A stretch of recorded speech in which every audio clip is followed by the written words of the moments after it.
How is everyone doing? Strength Chat episode 62, and I've got another very special guest for you. Today I am joined by a coach, an athlete, an author. He's also done numerous guest speaking appearances. Today I am joined by Dan John. How are you doing? I'm doing really well. Like I said, I had a real nice workout this morning. Been working on the audio for a new book. Good. Life is good. I took my grandkids out for dinner last night. And Nice. I had both daughters. It was like kind of fun. I was my daughters, my grandkids. Kind of nice. My wife. Cool. So apart from your the new book that you're doing, what else have you been up to? What have you been working on at the minute? Well, a lot of traveling. I just got back from Poland and New Okay. York City and Okinawa, which is near, Japan. A lot of work with the military. That's mostly what I do. Is I work with our armed forces, and It's weird. I'll do a kettlebell workshop one weekend, and then the next weekend I'll be on some military base sometime. But a lot of travel. I'm rehabbing. I was born with this condition called pistol grip hips, and I didn't have ball and socket. And so the day I was born, I had to get both hips replaced. So at the ripe old age of 61, I finally took care of the right one.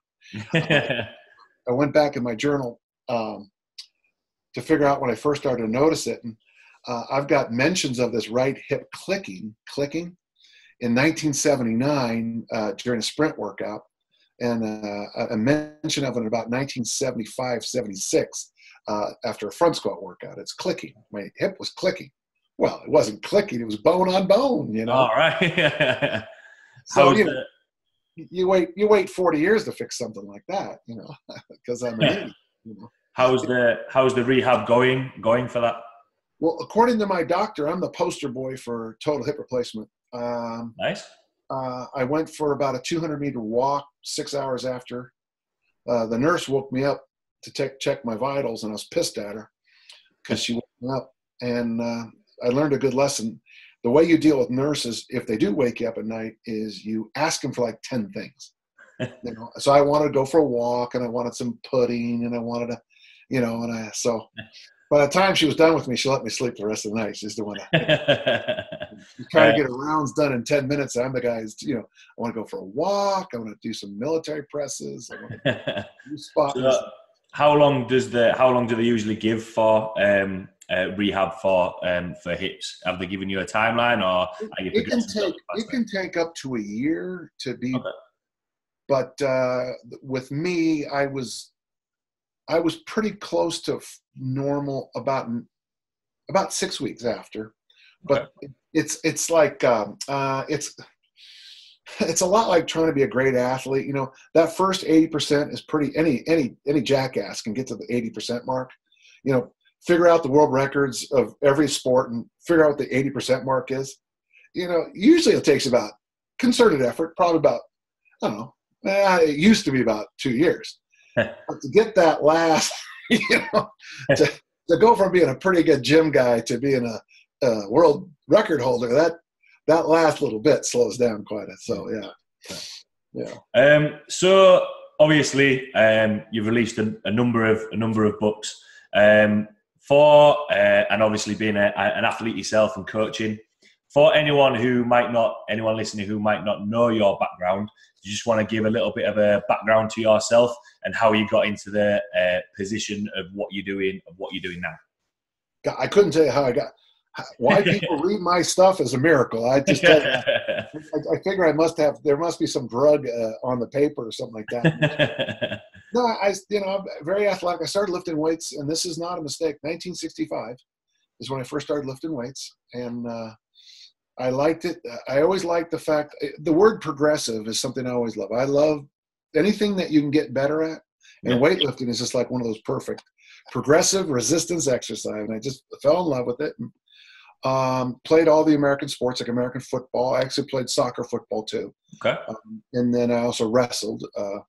But the discus, oddly, the thing about the discus is a lot like weightlifting. Every ounce of effort you put into it, you get back in distance.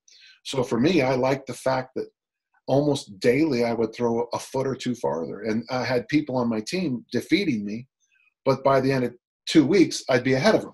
And then there'd be another guy who was ahead of me. And a week or so later, I'd be ahead of him. And then there was this guy from this other school who was ahead of me. And it took me a year to get ahead of him. And there was a guy that was, down the way there and it took me, but the thing is, you just keep. And so discus throwing paid for all my education, most of my world travel. I also Olympic lifted. I was a pretty good Olympic lifter. Kilos or pounds? Kilos. I'm not 100% sure of the pounds. Sure. So I snatched 142. Nice. And I clean and jerked 175, but I cleaned 182.5. I just, being a thrower, the jerk was always, you just beat your shoulders up throwing. And I missed the jerk behind me. But those are good numbers. And did the Highland Games for a long time, did real well. In fact, if you go online in athletics, it's funny, it's a real mix. There's people who know me as an O lifter, and there's a group that knows me as a Highland gamer, and a group that knows me as a discus thrower. And it's like, hey, it's all the one guy. So, and then in '79, I was strength. That's when I first started as a strength coach. So this is my 41st year technically, but 79 to 2019 sounds like 40, but really it's 41 years. And I just fell in love with it, and I always enjoyed it. I was also an academic, I have advanced degrees in history and religious education. I was my scholarship was always very solid. Yeah. And I think that is one thing that separates me a little bit in our field. I am coming in with advanced degrees on the academic side. So when I write, I tend to write, like I finish sentences with periods. I start them off with capital letters.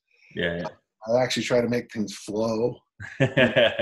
So I think I'm a little unusual. Yeah. And from what I've seen anyway. Yeah. So was it always a natural progression to sort of go into coaching? Obviously you mentioned there about academia and everything, but was it a natural progression to go into strength coaching? I had a neighbor growing up, Mrs. Stiles, who used to call me the Pied Piper, because I'd go outside and all the neighborhood kids would walk along with me, and I'd organize them to help me at the discus ring, and we'd play sports and games, and I always loved that.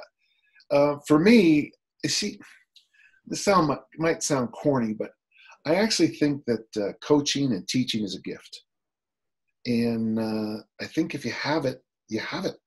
Mm-hmm. So I think I was born to coach, but I was not born to teach, and I had a kind of a speech impediment as a kid, and I struggled with public speaking. And then, I hate to be all too religious, but when I was confirmed, I think I got the gift of teaching. I really do. So so people will look at some of the stuff I do and try to, but for me, it's so easy and natural.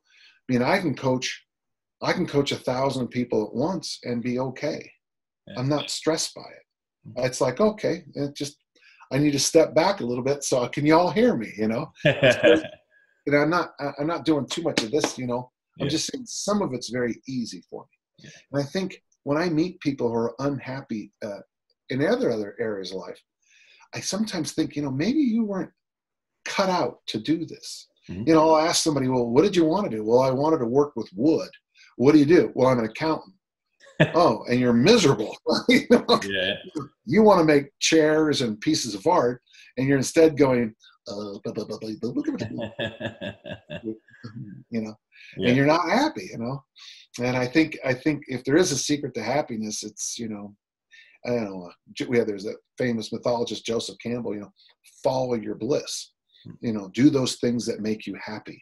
Yeah. He later changed it to follow your blisters, which I think is actually funnier because, if you really give a damn about something, you're gonna have some blisters, man. Yeah, absolutely. I think it's a key thing. I think it's the exact same with training. If people are coming in and they're doing things, if they're coming into the gym and they're hating what they're doing, why are you doing it? Find something that you enjoy doing, and you're probably going to get the results from it. From a coach's standpoint, I've been at the gym I've been working at for 4 years with a couple of other coaches that have worked there. And I know in some gyms a lot of coaches will flit around quite a lot, but I've always said I won't leave somewhere if I enjoy what I'm doing. If people are still coming in and people are still enjoying the sessions that I'm delivering, I'll keep doing it. Some people, exactly as you say, you know, originally I wanted to be a PE teacher, and I actually did a little bit of an internship as a PE teacher, and I couldn't really take to it.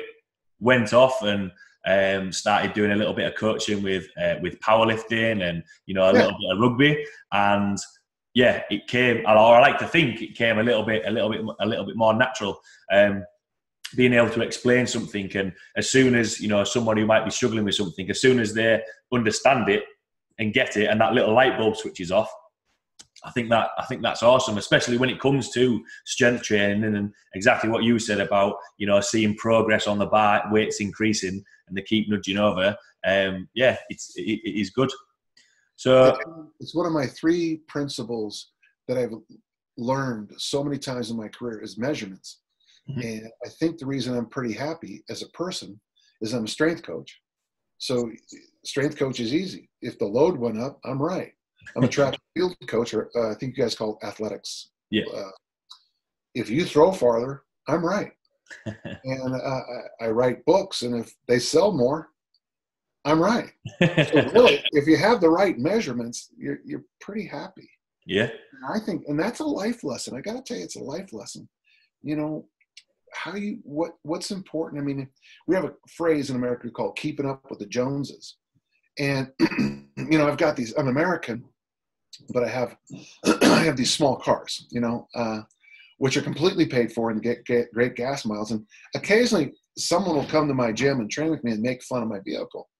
And I have a standard little thing I say to them. I'll say something like, you know, it's interesting to say that, because, you know, I was in New York last week watching Harry Potter and the Cursed Child. It was wonderful. And the weekend before, I was in Poland. Of course, I vacationed 4 weeks a year in Ireland. Oh, that's right. I was in Jamaica last year for a wedding. And it's funny. I just got back from Hawaii and Okinawa. But you're right. You know, maybe my car could be bigger, but then I wouldn't, you know, travel the world. And then I'll just kind of lean in, you know, kind of waiting that sit in there, you know. You might have a bigger car, but you have a bigger life. Yeah. And I think it's how you measure things. For me, I have a great house. I really do have a great house. Got a great gym. I've got a sauna. It's right there. I've got 6 bedrooms, 3 baths. I mean, big backyard. I got a great house because I got a good deal on it. But one thing, I mean, I tell people this all the time. It's a phrase in economics. I don't spend money on my assets. You know, I don't pour a lot of money in the ground on cars and fancy stuff. I mean, I have 16 of these shirts, and that's what I wear. Yeah. I find it funny when, just on that note, I'll wear it's funny, today I was actually training. I ended up training in the Leeds University gym gear. Now I've had that since I left university. So that's, you know, I've not gone out and bought any new stuff. It's just keeping with the old kit that I've trained with for, you know, X amount of years. And it's funny you should say that. I have a small car. A lot of my friends they have bigger cars, faster cars. My car's an automatic as well, so it's like a little go-kart. But yeah, I'd 100% rather invest in other things as opposed to my car that gets me from A to B. I get to go to see people do competitions and get to work and travel around. So yeah, I completely agree with that. Yeah. You touched on obviously coaching and the measurements of you as a coach, as an athletics coach, as an author. You put out the 10 commandments that you have as a coach, if you like. What are the fundamentals of coaching, of being a coach, of, you know, going out and trying to teach and coach people? What are your fundamentals? Well, I mean, that's why I wrote this new book, because this answers this question. But let me go through the 3 basic things I always look at, and then I'll give you the 3 basic things in the toolkit, okay? Yeah. So number 1 is constant assessment. I think you, as a coach, your job first and foremost is to constantly be, if I go to a workshop and they have a new tool, I need to assess the tools I have vis-a-vis this new tool. Mm-hmm. So, when rings first came out and got popular again, TRX showed up right after. Well, I had to make it, when I looked at the TRX videos, I thought they were idiotic. I mean, to be honest with you. And don't worry, they know I said that because I told the but, and then you find an exercise like the T and the Y, and you're like, okay, that's a good exercise, and then when you walk into my facility, you walk into train, and I look at you and you got bloodshot eyes and you big puffs under your face, I got to assess that, is just are you hungover, or or you break up your girlfriend, or, I have to assess. Yeah. When we get to the competition, I have to assess, look around, I don't want to have my team standing here. I want my team standing here, because it's 15 meters farther away from the crowd. Yeah. And the weather is this way, so we have to do that. Okay, assess. The next one is constant upgrading. It brings, and it's. I see the difference in all of this, but sometimes people don't. But I'm always looking for a better way to do things. So I have 3 ways of coaching the discus. I have 3 different methods of coaching the discus. Yeah. Now, to me now in 2019, there are really not a ton of differences, but one is based on numbers, one is based on words, and really one is almost more graphic as in, pictures. Yeah. Well, the reason I have 3 methods is because I had a method, and then I got another method, and then I got another method. But I never said this method was bad. In fact, this method works really well. But I think I'm better as a coach when I have those 3 things. I can fall, if this isn't working, I can fall right back on the other. Yeah. For whatever reason, you can't hear it. It's funny, I have a lot of exercises in my early work, and people go, "Why? I was in your gym a million. I've never seen you coach that." And I'll be like, "Well, that's because and I'll be like, it'll be like a pause, because I have like, oh yeah.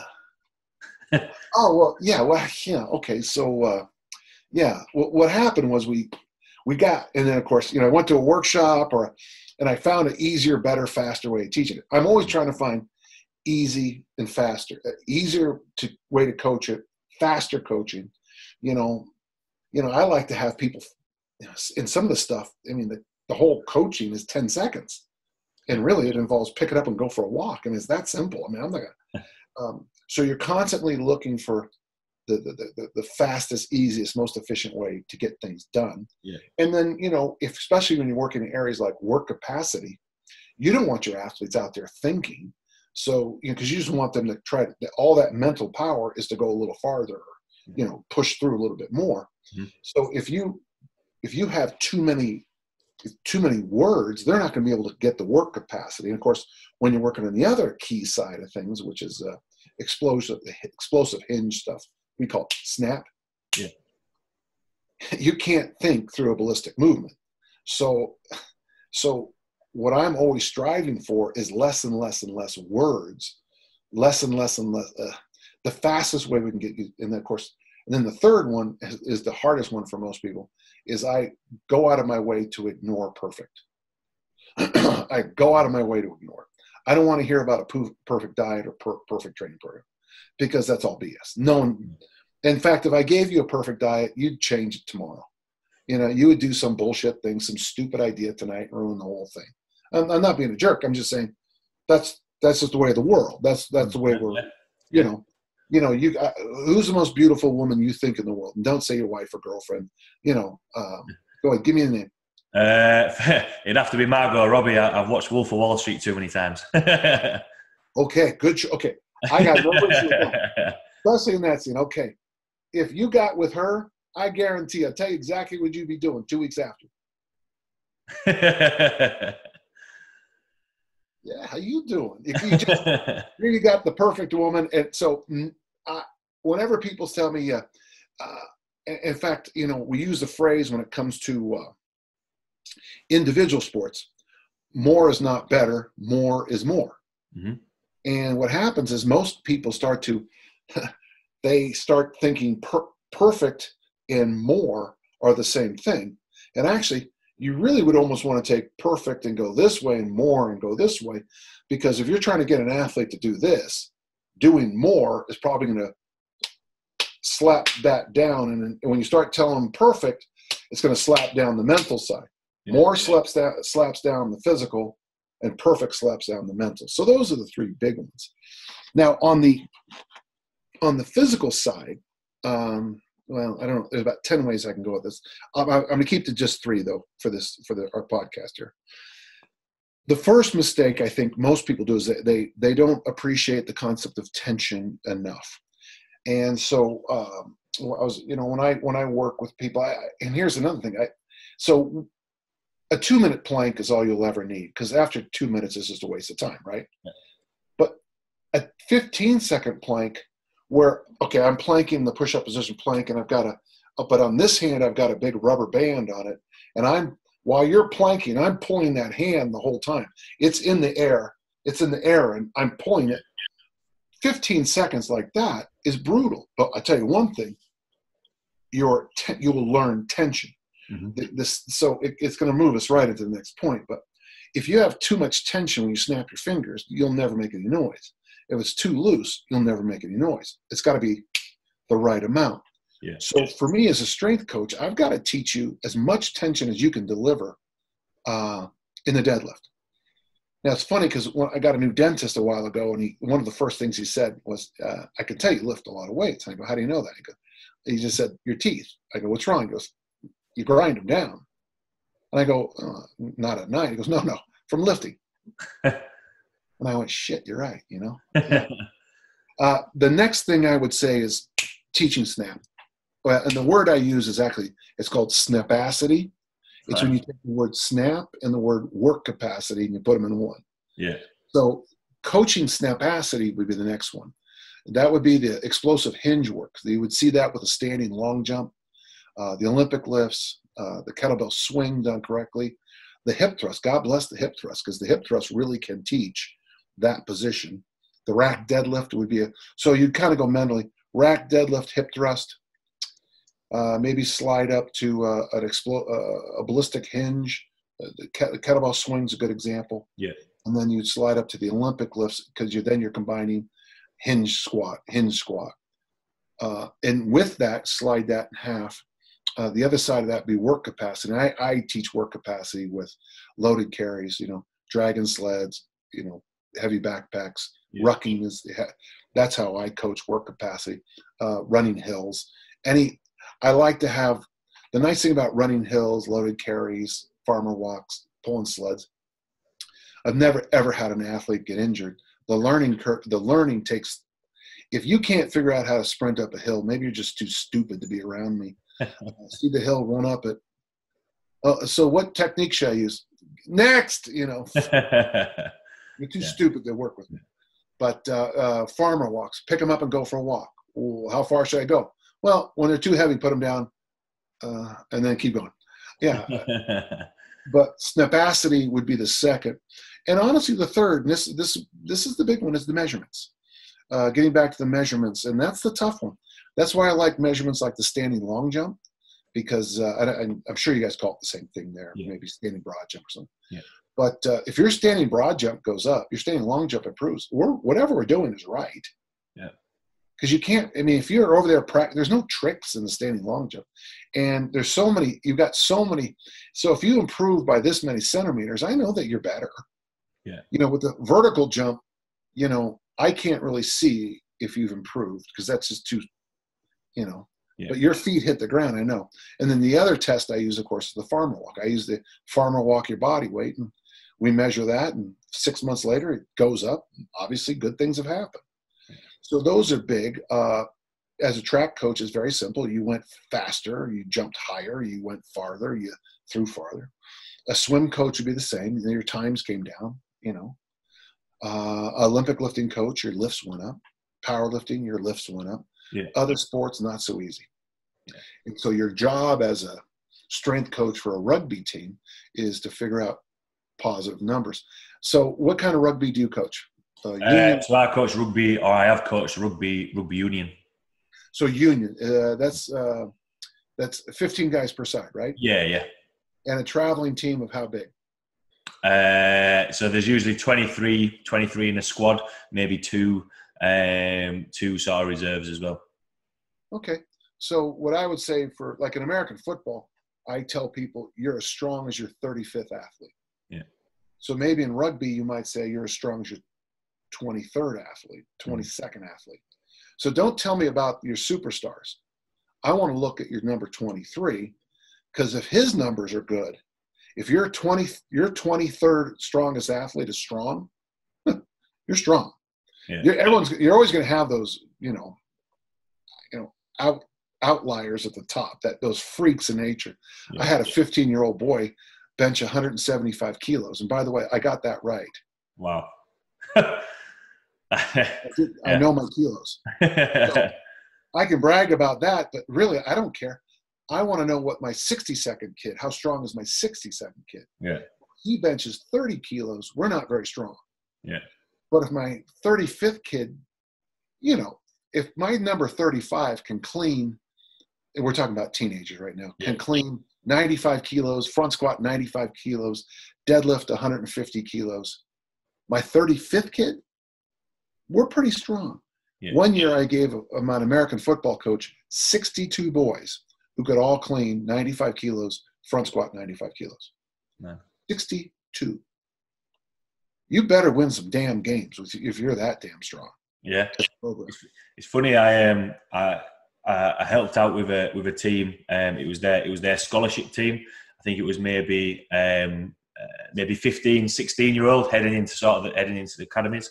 And a study was released. I think it was a study from over in Australia, and they got the averages of everyone, all the academies, and strength-wise, exactly like you've said, there was always those superstars that are a little bit heavier, lifting a little bit heavier, which you're always going to get. There's always going to be people that come out every so often that are crazy strong, but on average, you want them up ticking all the boxes. It's like what I say for powerlifters. There's some people who have a crazy using like you just mentioned about bench press. If you have a crazy bench press, but your squat and your deadlift are only slightly higher than your bench press, you're not a very good powerlifter. You've just got a very good bench. So you're always going to have a stronger lift, but you need to be consistent across the board.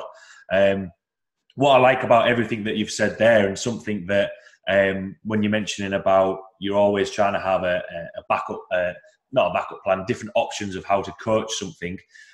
Everything that you've mentioned there isn't over complicated. It's not convoluted. It's not a really long explanation.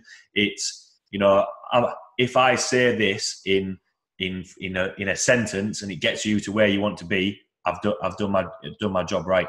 I think sometimes, when you're trying to coach things and you say, if you give them that thing of, if I tell you 5 things to do in a squat, that's 5 things you've got to concentrate on.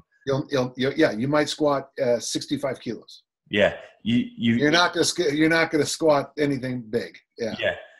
Keep it nice and simple, which is from the books that you've put out there. And the content that you put out there, it doesn't have to be overcomplicated, because ultimately what people want to do, is it going to get me stronger, faster, fitter, whatever it may be. Interesting that you said about the plank. I actually did a consult with somebody who was and we were speaking about planks, and basically we did some assessments, and basically a core was quite weak. So I went, before you train, I want you to hold exactly what you mentioned, a 15-second plank, have a little bit rest, 15 seconds, just to switch your core on a little bit. Oh, well, usually I hold my plank for as long as I can, over 2 minutes. And it was sort of, why would you do that? How long does it take to do a couple of squats? It's not going to take you 3 minutes to do loads of squats. You need your core tight for the amount of reps that you're going to do. So I had that conversation. I think it was on Tuesday this week. So it was quite interesting that you mentioned about planking then. And the other thing taken out of that is when you're saying perfect doesn't exist. We, for the powerlifting club that I run, we're heading into the last couple of weeks before we test their maxes. Okay, we're going to work up to a heavy triple. I did a heavy triple. They lifted their 1 rep max for 3 reps. I don't think my form was really. I don't think my form was perfect. It's not going to be perfect because you've just taken your 1 rep max for 3 reps. You know, at that level, it's not going to be perfect. But it's good enough. You didn't walk away injured, you know, but you've lifted that weight. These jackasses we have in the United States, they're just, but between the CrossFit guys and some of the other lunatics. So I'll be lifting sometimes and someone come over, you know, I've noticed your squat stance. And it's like, okay, this is my left foot and this is my right foot, okay? When I caught that 182.5 kilo clean, this was my squat stance. Because when you get hit by 182.5, the bar doesn't, it's called, Newton came up with the concept, I think, a very famous English guy down near Greenwich, I believe.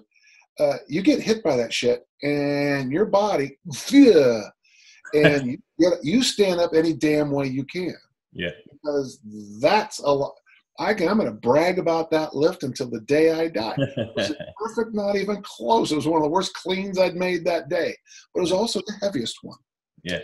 And so, you get this nonsense all the time, and you got to be very careful about measurements too. Can I just finish up one quick point? Yeah. I'm going to pat myself on the back, but I just got a couple months ago. I was able to get. It was a movie. It's a film, or if you're in Ireland, a film.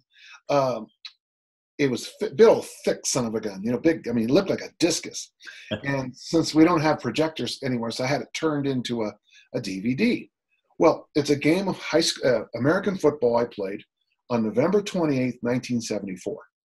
Okay, it's the last game I played as a kid. Okay, there's a point to this whole story.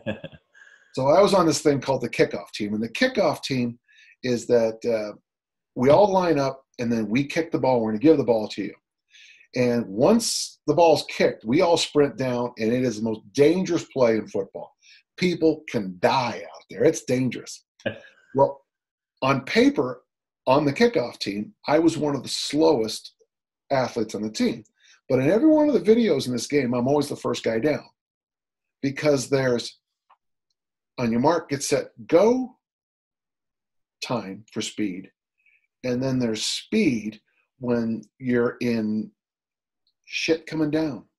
It is a battle. When you're sprinting down the kickoff, it is so dangerous. There are people coming in on this side trying to literally take you out. And so it is much. So the guys who had better times in our speed tests would run like this. And I just ran like hell because I knew it was safer at top speed than it was at any other speed. Yeah. Because at top speed, at least it was hard to hit me. You know, it was just the physics, the physics. So when you measure things, so you and you have a faster time in this little sprint test we do, but in game time, so that's why it's so important that you have measurements and then you put them into the field of play. Yeah.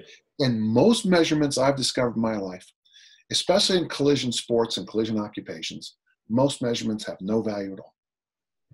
Because when someone punches you in the face, all the rules change.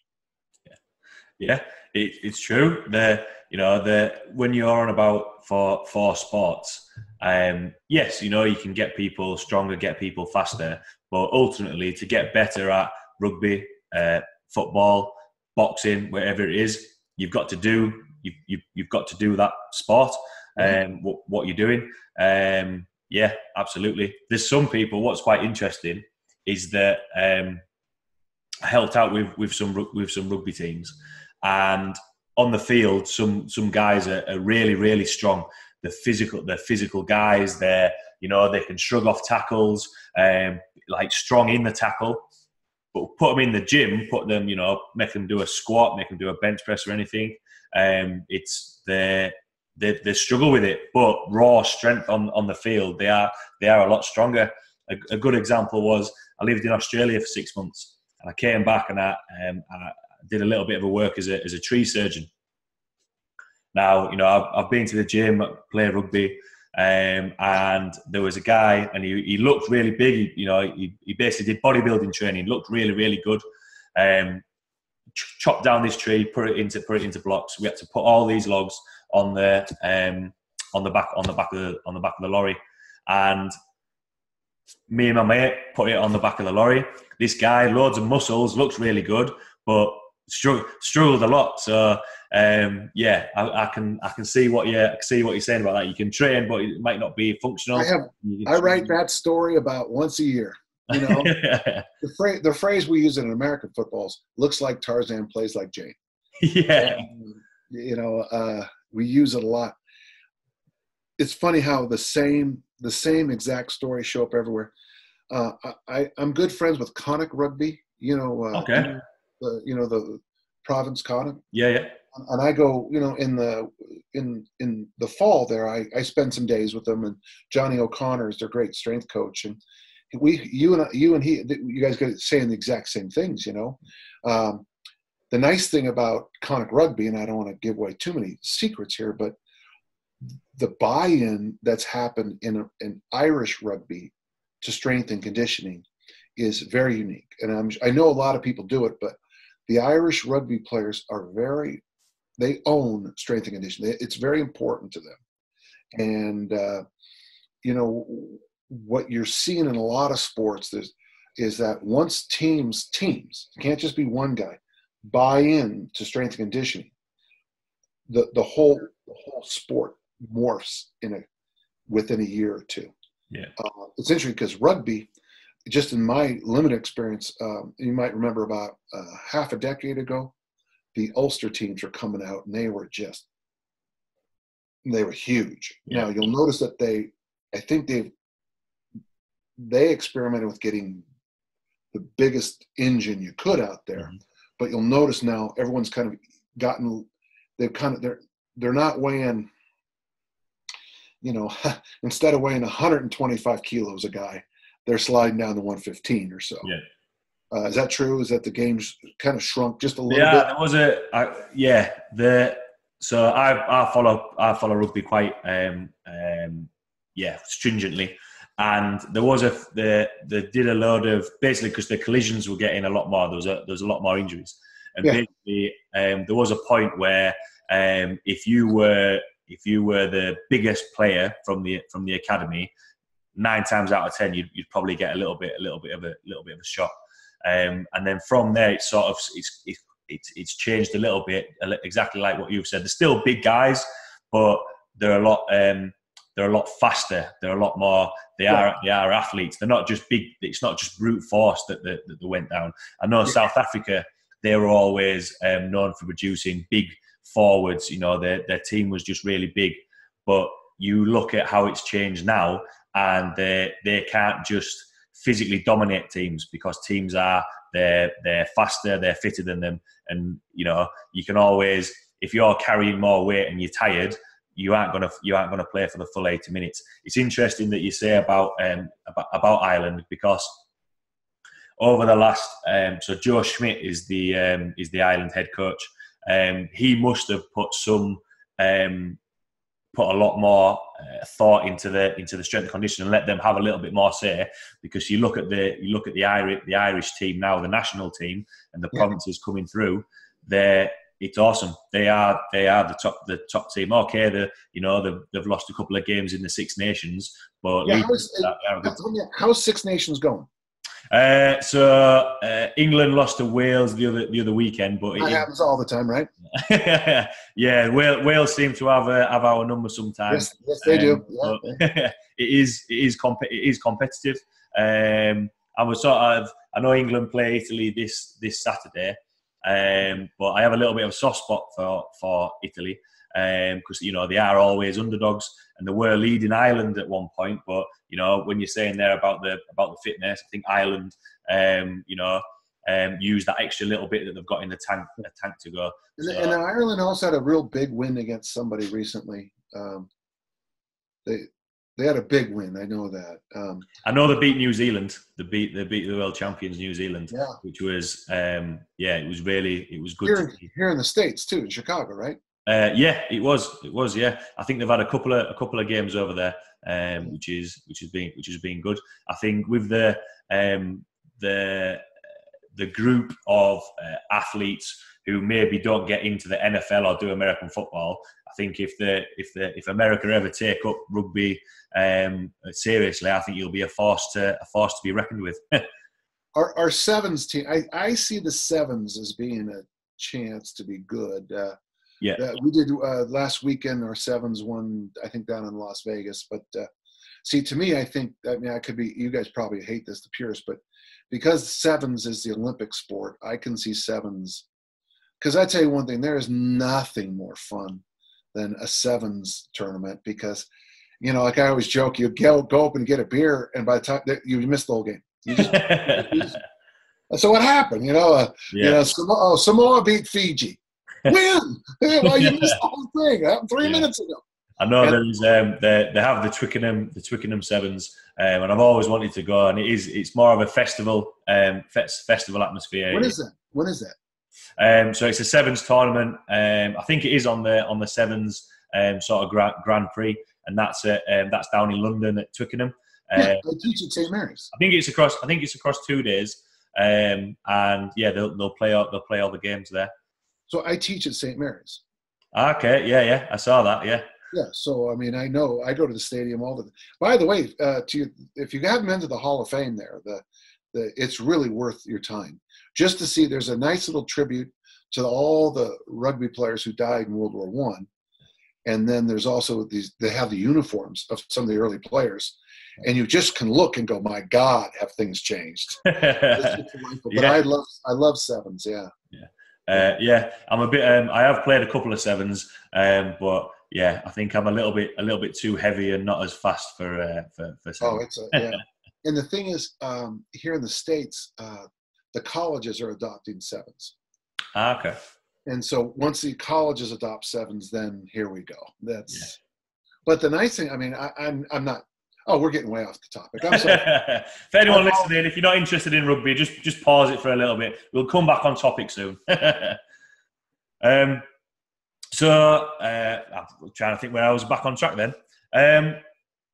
Thinking, obviously, the points you made there about coaching are relatively simple and not overly convoluted. Where do you think, or why do you think sometimes coaches tend to overcomplicate things and try and use the most technical things? Because it makes you simple. You really have to humble yourself down to make it. I go to these workshops and people start talking. In America, we say talking out of their ass, and I know they're talking out of their ass. Yeah. They start talking about anatomy and all this and all that, and it's like, if you ever speak anatomy to an athlete, I'll kill you. I will kill if you talk anatomy. Because the last thing I want them to do as a discus thrower is to think that the discus is thrown with a pec. It's thrown with the whole body. Yeah. And if I think pec, I'm not going to be a very good thrower. In fact, I'm going to be horrific.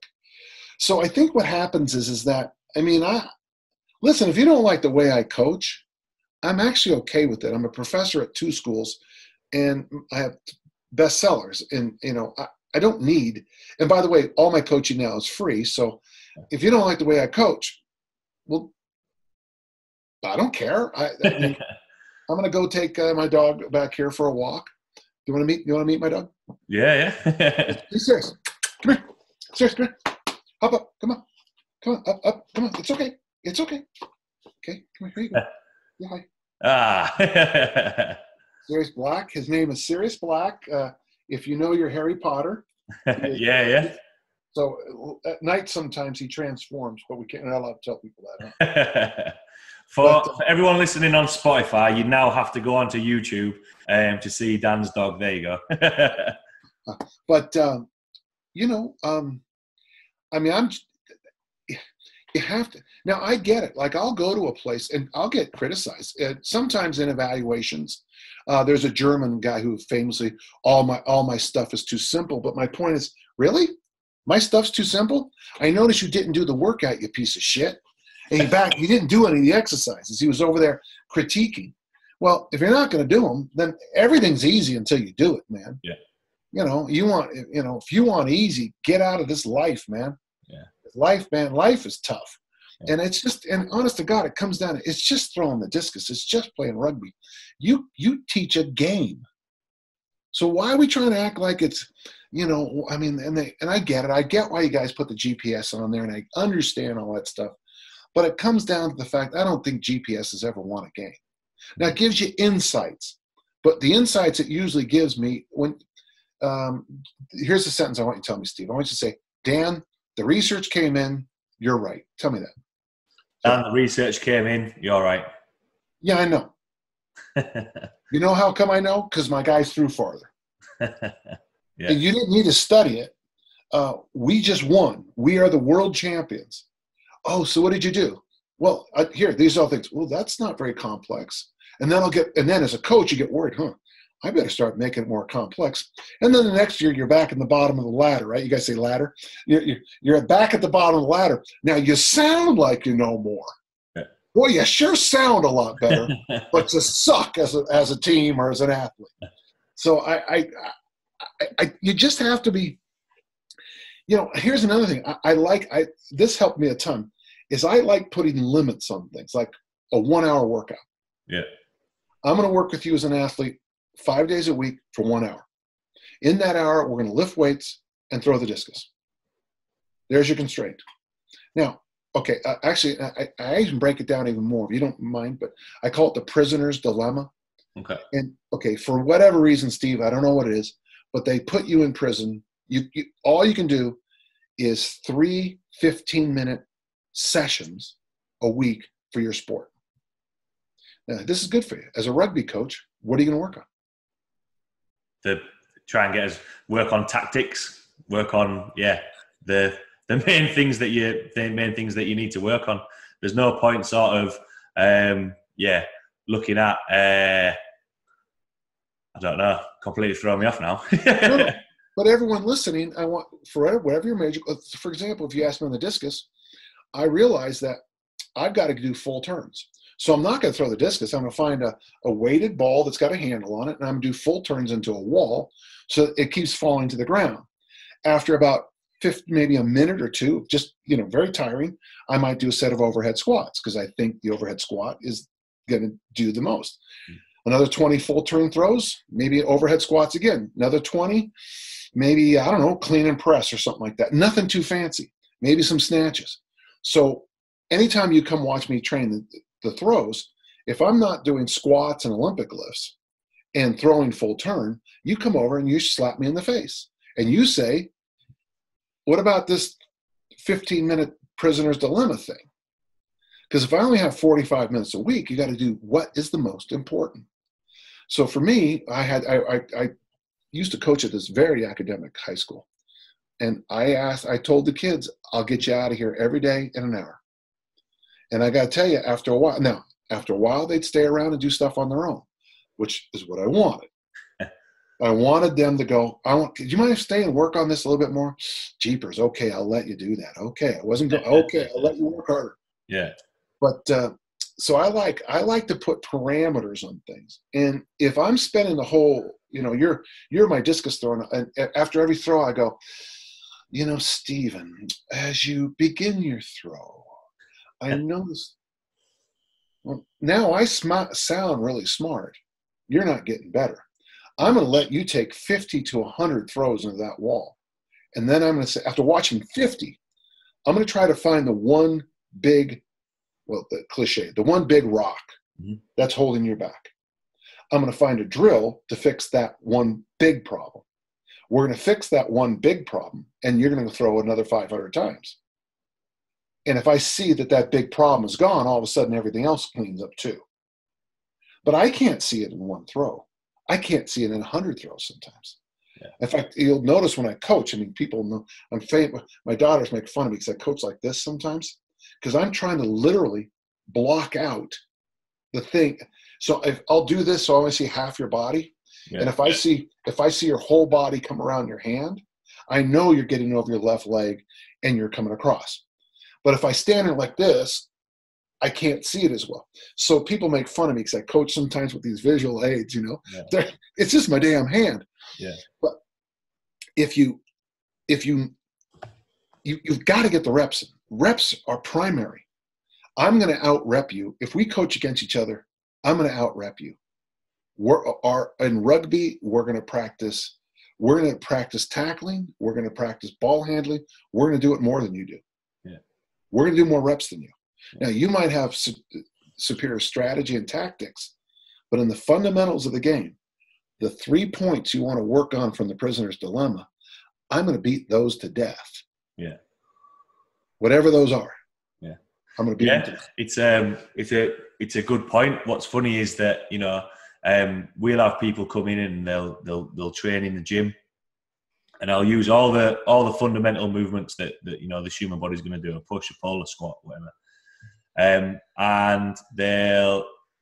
I'll just say these are the basic movements. These are all movements that the human body has to do. We'll then do all the assessments, and then I might have put muscle on, lost fat, got a little bit stronger, and then you'll just progress the exercise. So if you're doing a ring row, it might be, right, let's do a weighted vest and do a ring row, just progress the exercise.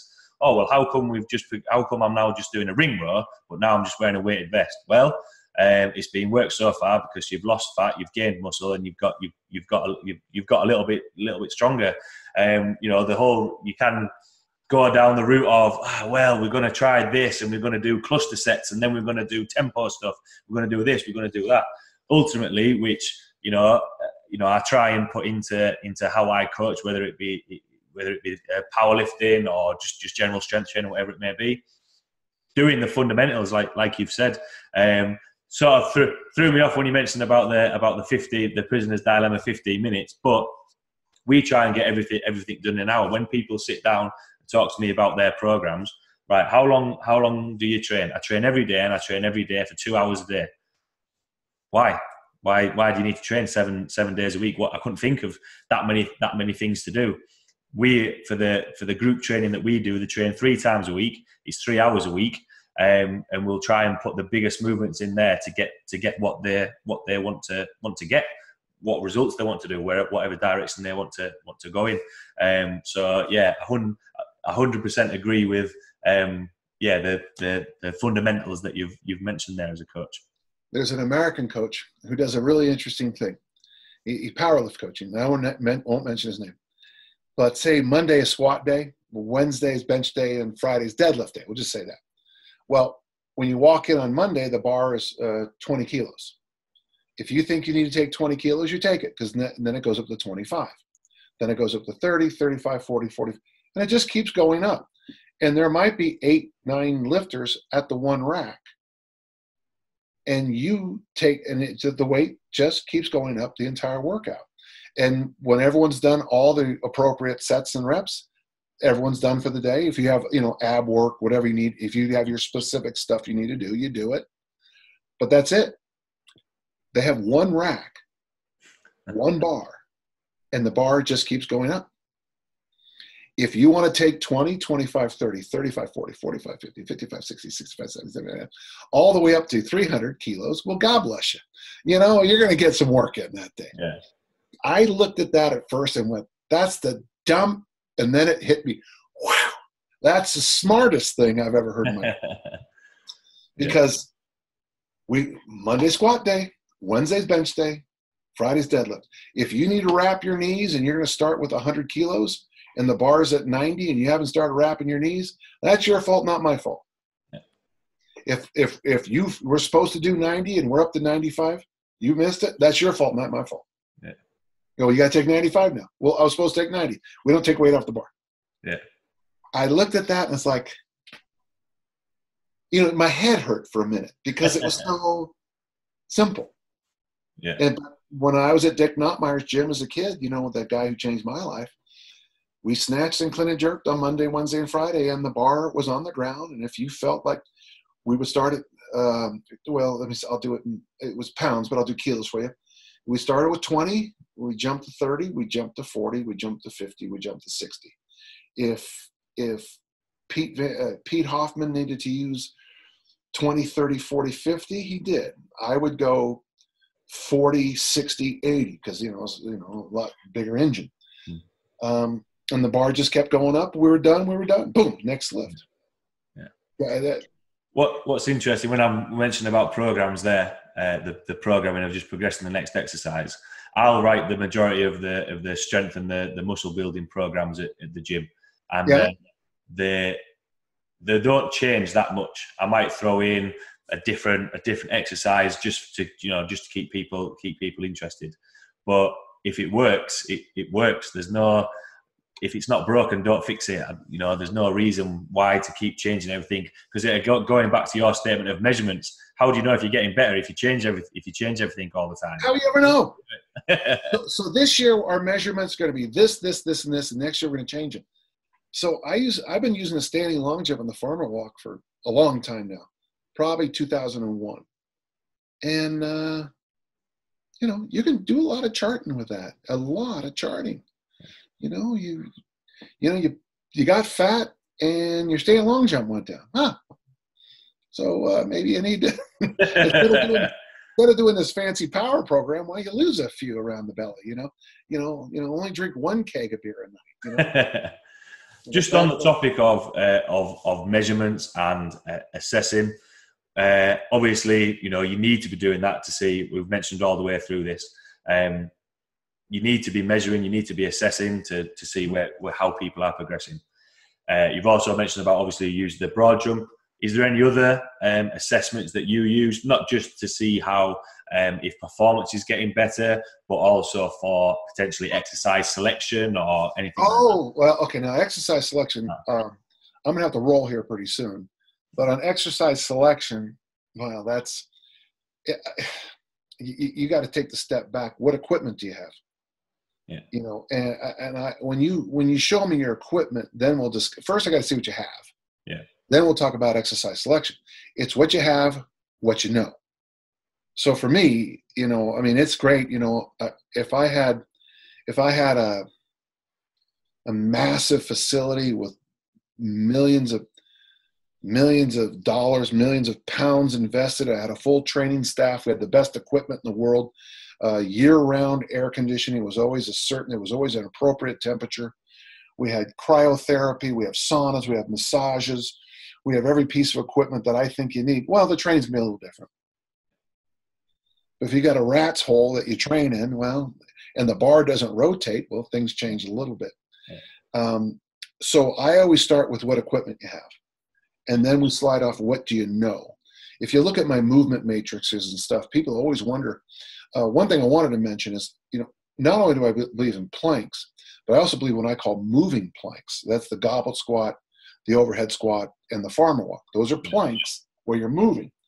So if all we had is a heavy, like, ammo box about this big that weighed 40 kilos, we could do some of the best training in the world with that. Mm-hmm. I guarantee you'll be better, because just squeezing on that the whole time while you do hinge work or goblet squats or whatever, carrying it, you're going to be better. So even if all you have is a 40-kilo ammo can, you're going to be pretty damn good. Yeah. If you decide to do the moving planks and take care. So it's always the equipment you have and what you know. Yeah. And it's great that, I mean, people say, well, should I learn the Olympic lifts? The fact that you said, should I learn the Olympic lifts, tells me I'm not going to put them in a program. Yeah. You need to learn the Olympic lifts in the off season. Yeah. You know, we're not going to teach you the Olympic lifts the week before the World Championships, you know. Mm-hmm. You know, so that would be the big thing about equipment and exercise selection. And then, you know, with exercise selection, I mean, I like to go from isometric to basically slow to ballistic. I like to go to plank to single joint to multi-joint to whole body. Yeah. If you're injured, well, whole body steps back because you've got an injured part of your body. Maybe you can't do multi-joint.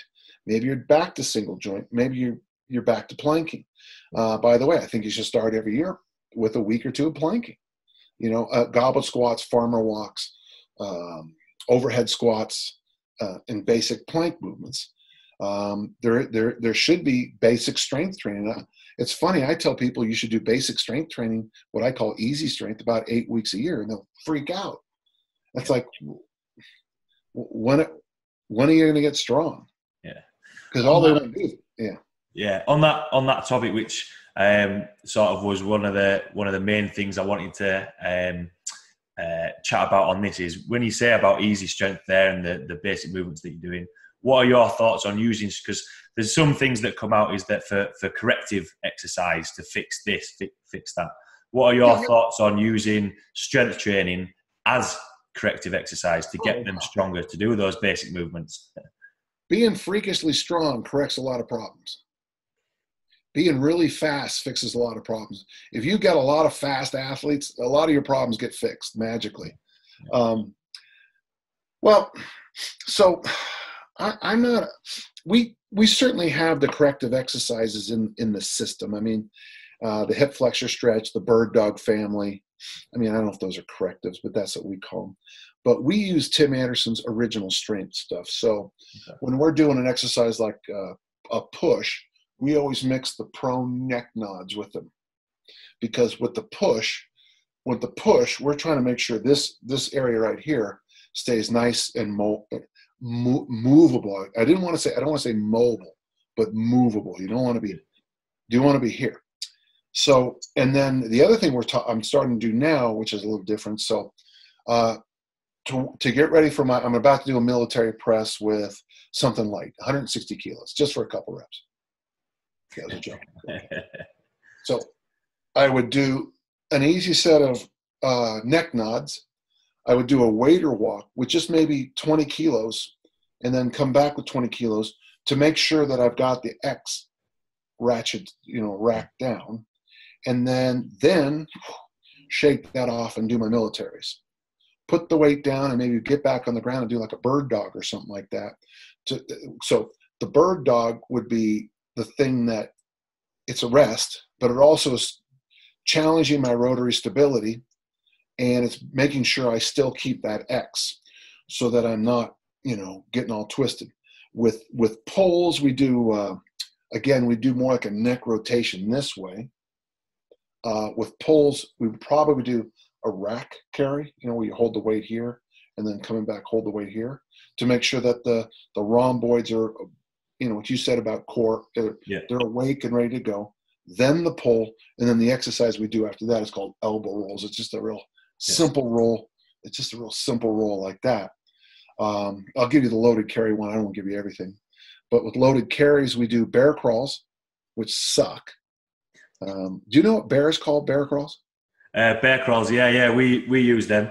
It's a lot of people think, oh, well, that doesn't look that hard, but yeah, give them a go on the hard. Do you know what bears call them?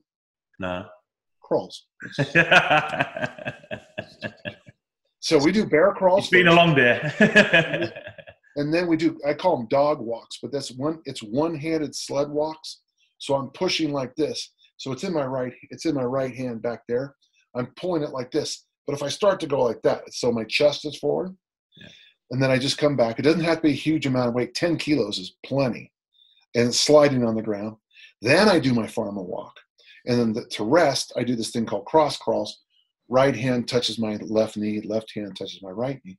So bear crawl, walk the dog, farmer walk, cross crawl. So for me, the corrective in there is everything I just did. Yeah. The bear crawl wakes up the whole system to go boom, boom, boom, boom, boom.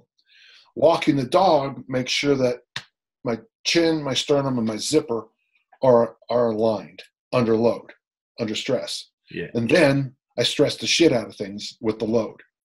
And then I turn everything back down with the cross crawl. It's a standing movement. In fact, I'm doing them right now seated. That's fine too. So for me, you asked about corrective exercises. So for me, I try to have seamless training so that I don't like to have a mobility segment followed by a stretching segment, followed by a cardio, followed by strength. I like to go seamlessly. I like my people, when they do farmer walks, I like them to be tired from the bear crawl and the dog leash carry. Because I want them, so when you ask me about rest periods, it's like, rest as long as you want. You got to do that for 4 rounds. Yeah. And the bear crawl is about, it'd be about It would be a discus throw. So it'd be about a shitty discus throw. It'd be about 40 meters out, 40 meters back. The leash carry is about 20 meters out, 20 meters back. The farmer walk is 40, 50 out, 40, 50 back, and then the cross go. So if you're doing 4 rounds of bear crawls and farmer walks, and you decide to rest 20 minutes between sets, you're going to miss dinner and breakfast. Yeah. So that's. I think it's what was quite interesting, and why I wanted to ask that is because I think sometimes, going back to the fundamentals of coaching that we spoke about at the start, sometimes people again try and make things a little bit too complicated, and they'll try and use real convoluted exercises to try and correct things. Whereas what we're trying to do, which is quite why I wanted to chat with you about it, is we'll do exercises and we call them fillers. So it'll be an exercise to prime yourself, get ready, and then go into the main lifts. By getting stronger, you are gonna feel better. You are going to progress and you can also do that with exercise selection too, Steve. For example, if your team is doing overhead squats and rack deadlifts, so as the rack deadlift, most big guys, they struggle from the bar on the ground to about where the knees are. Yeah. So I've eliminated it. So, but with a rack deadlift, you can go from 150 kilos to 250 kilos seemingly within days. Yeah. And once you're sneaking up on 300 kilos in the rack deadlift, you're very strong on the grip. All of a sudden, the cobra muscles back here, the cobra muscles, they're very strong and thick. When you do overhead squats, they fix themselves. Mm-hmm. If you decide to get lazy here, the bar falls off. If you decide to unlock here, the bar falls down. These are self-correcting exercises, and I'm a big fan of. If you're going to do a program like that, I would suggest, if you don't mind, this is just spitballing, I would say, what half kneeling position is? The what, sorry? Half kneeling. Yeah. Okay. Half kneeling one arm presses, maybe single arm TRX rows, overhead squats, rack deadlifts, and then really, really push it in the loaded carry family. There's a simple. Those are 4 exercises that the half kneeling press, overhead press, makes you have a mobile hip flexor. You have to keep your glutes tight as shit. You have to keep this all locked down. I'm touching my core. And if you have, you're going to have to, if you put the bicep on the ear or behind, you're getting all this pulled forward. And if you're doing the one arm TRX row, you can just see if the person has got core stability or not, because otherwise they'll flail. Yeah. Overhead. And here's the thing, you don't have to coach any of those. Let me show you how you coach this workout. Ready?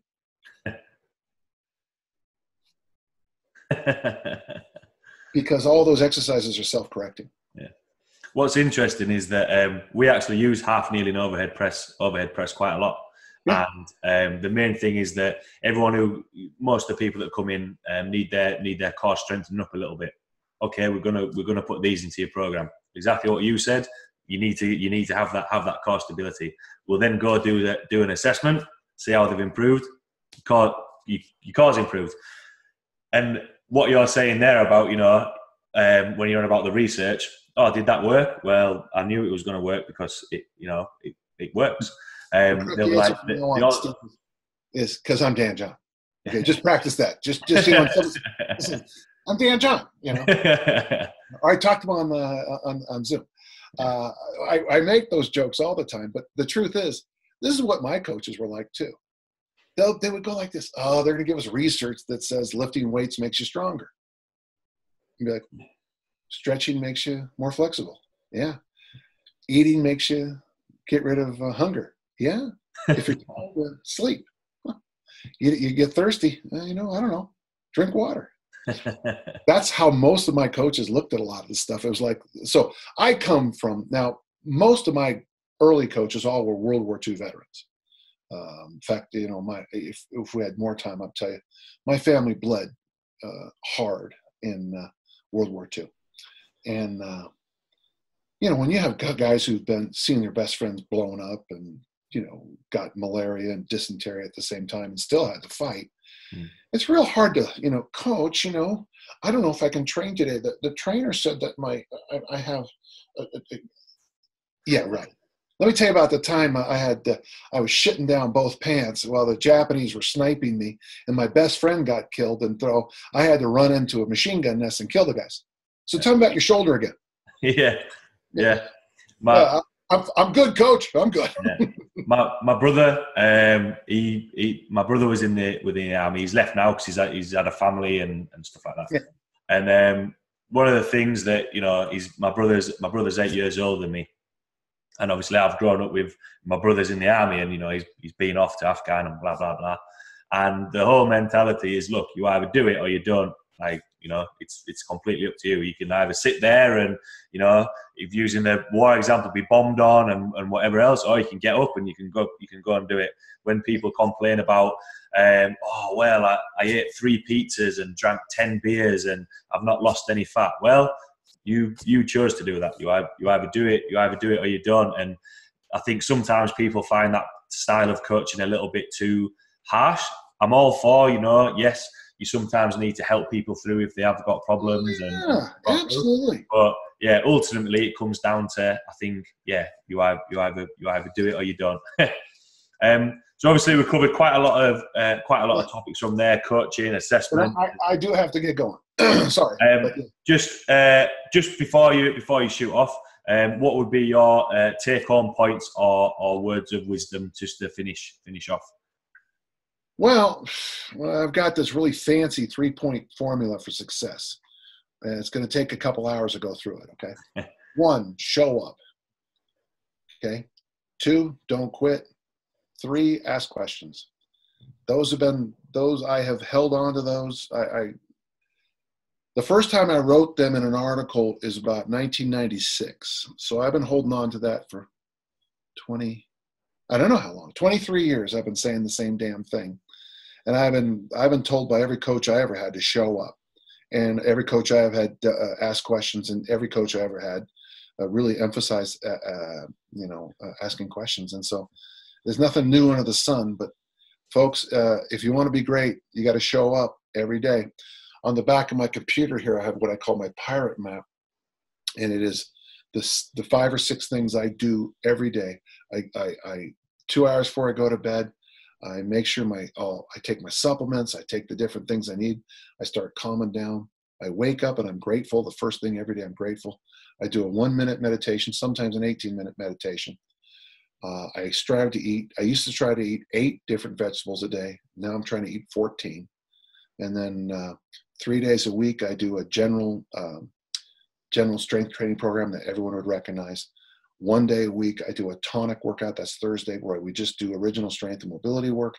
And then I have 1 day of work where I really focus on the hip thrust and low big carries. And then if I do all that, I live, laugh, and love. I will dance at my granddaughter's wedding. There's nothing fancy under the sun there, my friend. Yeah. I think that's a great way to end it on. To end the podcast on. A lot of the stuff the books that you put out there are absolutely awesome. When you sort of replied and the fact that I could speak to you so soon, was looking forward to speaking to you. How hard is it to get a hold of me? I saw your Instagram and emailed, and I'm always surprised when people email back, but yeah, it was. I strive to be as easy as working guy in the business. Well, listen, great talk. I enjoyed it. I got to go. It's time for me to start dealing with some family things. No worries at all. Thanks a lot for taking the time to chat with me. Oh, absolutely. My best to you. And folks, dan@danjohn.net. Email me if you have more questions, okay? Awesome. Thank you very much. See you later.